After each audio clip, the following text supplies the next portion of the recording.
Chapter 10 Conclusion. The thesis of this book has been that democracy is, and always has been, an illusion, in which the true functioning of power where an organized minority elite rule over a disorganized mass is obscured through a lie that to the people is sovereign. I have called this the Populist Delusion because of the number of other lies that this central lie conceals, chiefly the myth of bottom-up power or people power, and the entirely inaccurate view of history this lie creates. There is never a substitute for the tightly organized minority. This fact, Mosca's law, is the key lesson of the Italian elite theorists, Gaetano Mosca, Vilfredo Pareto, and Robert Michels. I believe that the outbreak of populism in Europe and America that started in 2015 was significantly stymied due to a view of power and the functioning of Western systems that was wholly wrong, which is to say that the people who made up those populist movements believed re-articulations of a false political formula that they were taught in their civics or history classes at school. The myth of social change being a bottom-up phenomenon pervades our culture and thinking. It is the essential fiction of 1960s counterculture and the worldview of the baby boomers. It is worth returning to the four myths of liberalism that help to perpetuate this worldview: myth of the stateless society, that state and society were or could ever be separate. Myth of the neutral state, that state and politics were or could ever be separate. Myth of the free market, that state and economy were or could ever be separate. Myth of the separation of powers, that competing power centers can realistically endure without converging. Let us deal with each of these in turn. The myth of the stateless society permeates the two competing ideologies of the 20th century, liberalism and socialism, at their extreme ends in anarcho-libertarianism, whether left or right, and communism.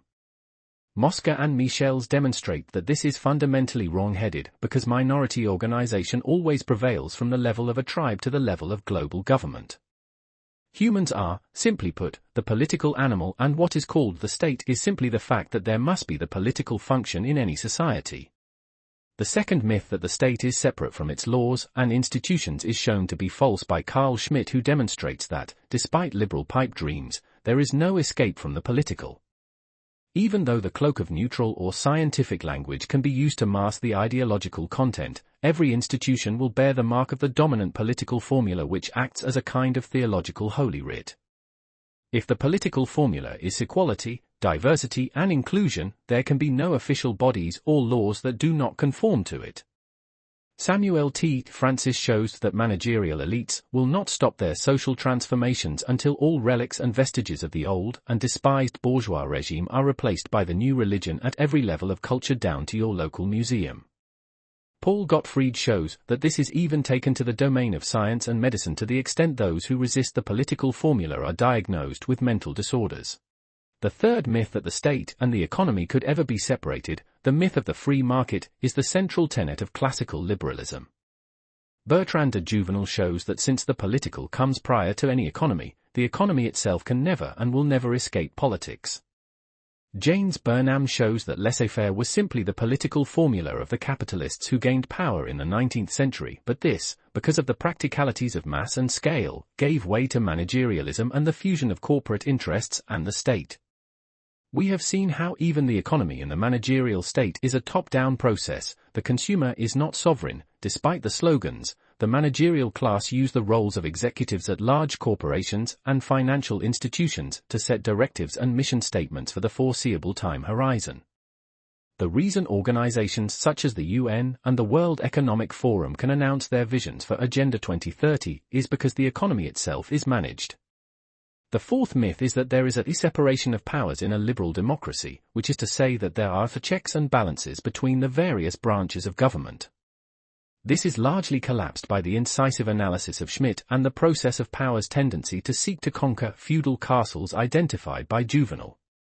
It is worth noting that at least three of the thinkers covered, Mosca, Burnham and Juvenal himself, favor a system by which centralization or the convergence of power centers is held in a kind of equilibrium through a constant struggle, even if in practice they recognize the extreme difficulty of achieving this. While it appears that populism largely failed, not because it was not supported by the masses, but because of political naivety, that does not mean a circulation of the elites is not due.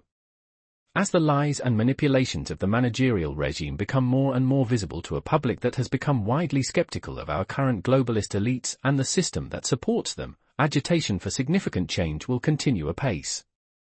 Attempts to maintain official narratives and maintain free and fair elections will become more difficult.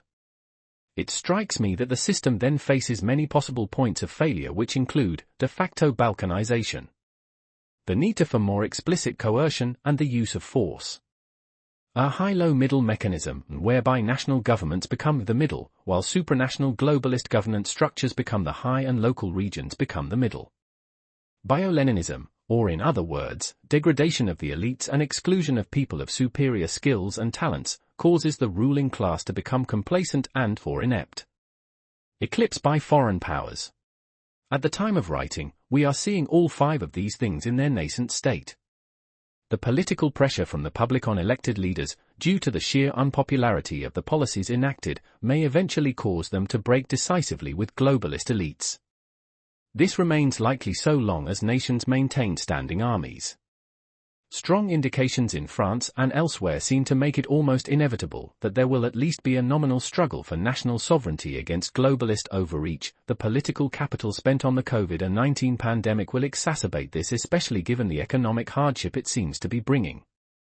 European populations may have a stated preference to achieve a net zero carbon by 2030, but in practice it is extremely unlikely that elites will be able to push ahead with their utopian visions without violent protest. As the situation worsens, people will become more serious and organized, having learned from the populist experiences between 2016 and 2020.